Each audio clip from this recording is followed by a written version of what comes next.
एक गांव में एक भगत जी रहा करते थे और वो भगत जी ऐसे थे, उन्होंने नियम बना रखा था, गांव से कुछ दूरी पर शिव जी का मंदिर था, शिव जी का मंदिर, और उस मंदिर पे जाके जलाभिषेक पूरे गांव में से कोई नहीं जाता था, सिर्फ वही जाते थे अभिषेक करने। बीच में नदी पड़ती थी, वो नदी पार करके जाते थे पैदल चल के, ज्यादा जल नहीं था नदी में, चले जाते थे। एक दिन एक व्यक्ति, उस गांव में एक नास्तिक व्यक्ति रहता था। हर एक गांव में आस्तिक और नास्तिक, हर एक शहर में आस्तिक और नास्तिक रहते हैं। तो उस गांव में एक नास्तिक व्यक्ति रहता था। उसने पूछा, भाई क्या, कहां जाते हो तुम, नित्य नित्य जाते हो, कहां जाते हो? बोले हम भगवान शिव का अभिषेक करने जाते हैं, शिव जी पे जल चढ़ाने जाते हैं। बोले कहां? बोले नदी के उस पार। बोले जल चढ़ाने से क्या होता है? तुम पत्थर पे जल चढ़ाते कुछ हो जाएगा? अरे बोले क्यों नहीं होता, मेरे शिव हैं, शिव तो एक लोटा जल से ही प्रसन्न हो जाते हैं, एक लोटा जल से। शिव जी को मनाना हो ना, एक ही काम करो, एक लोटा जल, एक बेलपत्र और एक धतूरा नित्य चढ़ा दो बाबा भोलेनाथ को, और फिर देखो चमत्कार क्या करते हैं। इतना आलसी आदमी एक लोटा जल भी नहीं चढ़ाता। एक और बात बता दें, कभी भी मंदिर का जल लेके मंदिर में नहीं चढ़ाना चाहिए, जो कि मोस्टली शहरों के लोग वही करते हैं। मोस्टली शहरों के लोग यही करते हैं, मंदिर में पहुंचे, वहीं के नल से जल लिया और चढ़ा दिया। उस जल का कोई लाभ नहीं। शिव जी पे जो जल चढ़े, शिव जी पे जो जल चढ़ाया जाए, वो आपके घर का होना चाहिए, तब आपके घर के संकट कटेंगे। अगर मंदिर का जल होगा तो फिर मंदिर के ही संकट कटेंगे, जल तो वहीं का है। तो शिव जी का अभिषेक करना हो जल से, तो आप घर से जल लेके जाइए। दूध से करना हो तो घर से दूध लेके जाइए। हम एक बार कनाडा में गए थे, वहां मंदिर है बहुत बड़ा, उस मंदिर में सब चीज मिलती है, जल भी मिलता है, दूध भी मिलता है, लो चढ़ाओ महाराज। और वारे वाह सनातनियों बड़े गजब के हो भाई, हद हो गई। कई लोग तो वो दूध की वो लाते, वो थैली आती ना, थैली दूध की, वो प्लास्टिक की थैली, आगे से कोना तोड़ देते हैं, काट देते हैं ऐसे कैसे, और वो वहीं थैली से ही दूध चढ़ाते हैं शिव जी पे।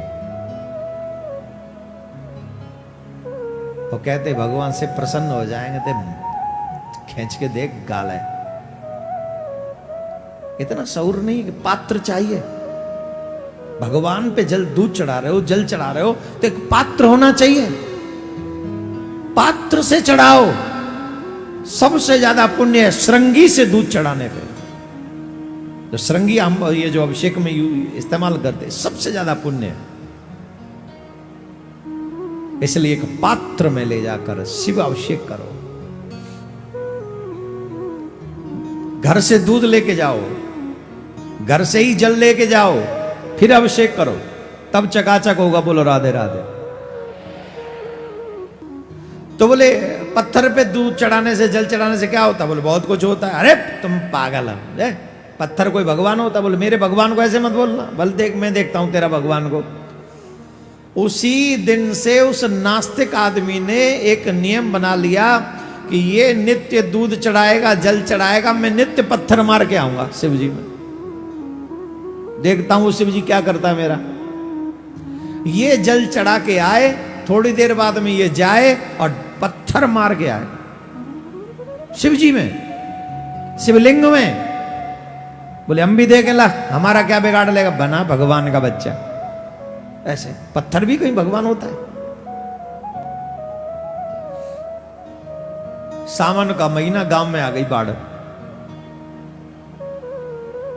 सावन का महीना, गांव में आ गई बाढ़। अब गांव में आ गई बाढ़, तो वो जो जल चढ़ाने जाता था, वो जो जल चढ़ाने जाता था, वो सोच रहा है अब तो नदी में पानी बहुत हो गया, मैं कैसे जाऊं उस पार। मैं तो डूब जाऊंगा। हे शिव जी मुझे माफ करना, जब तक नदी में जल रहे तुमको मैं मानसिक स्नान यहीं से करा लूंगा, तुम अपना स्नान ही समझना, अभिषेक समझना। ठीक। उधर वो नास्तिक, उसने कहा अच्छा हमारे गांव में बाढ़ इसलिए ले आए कि कहीं हम ना आ जाएं, फिर पत्थर न मारें। नित्य हम पत्थर मारते थे ना, हमारे पत्थरों से तुम्हें डर लगने लग गया, इसलिए हमसे बचना चाहते हो। अरे ये तो कुछ भी नहीं, चाहे कितना भी बाढ़ ले आओ मुझे रोक नहीं सकते, मैं आऊंगा, बच सको तो बचो। महाराज जान जोखिम में डाल के पत्थर लेके गया, जान जोखिम में डाल के पत्थर लेके गया और पत्थर मारे शिव में। जब लौटे तो शिव जी बोले वरदान मांगो, वरदान मांगो। शिव जी प्रसन्न हो गए, वरदान मांगो, वरदान मांगो। कौन हो? बोले जैसे तुम पत्थर कहते हो वही मैं भगवान हूं। बोले क्यों आए हो? बोले तुम्हें वरदान देने। बोले गजब के भगवान हो, कोई पत्थर मारता है उसको भी वरदान दे देते हो। बोले इसीलिए लोग मुझे भोला भंडारी कहते, पता नहीं किसको वरदान दे दूं मैं। अरे वरदान देना है तो उसको दो ना जो नित्य आता है तुम पे जल चढ़ाने के लिए। मुझे वरदान क्यों दे रहे हो? मैं तो तुम्हें पत्थर मारने के लिए आता हूं।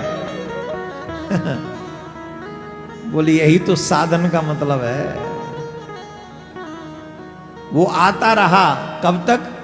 जब तक रास्ता साफ था, और जब रास्ता कठिन हुआ, नदी में जल आया, तो उसने सोचा कि आप मानसिक स्नान हम यहीं से करा लेंगे। वो नहीं आया, पर तुम्हें लगा कि शिव ने बाढ़ ले आए। शिव इसलिए बाढ़ ले आए क्योंकि मैं कहीं जाके पत्थर ना मार दूं। तो इसका मतलब तुम कहीं ना कहीं तो ये जानते हो कि शिव मंदिर में बैठा हुआ है, चाहे पत्थर खाने के लिए ही सही। तो जिसे ये मालूम हो कि यहां शिव बैठा है, उसी को तो मैं वरदान दूंगा। जिसका विश्वास ही नहीं है कि शिव है कि नहीं, उसे मैं क्या वरदान दूं? आज सनातनियों की यही प्रॉब्लम है, पूजा भी कर रहे हैं पर विश्वास नहीं कर रहे हैं।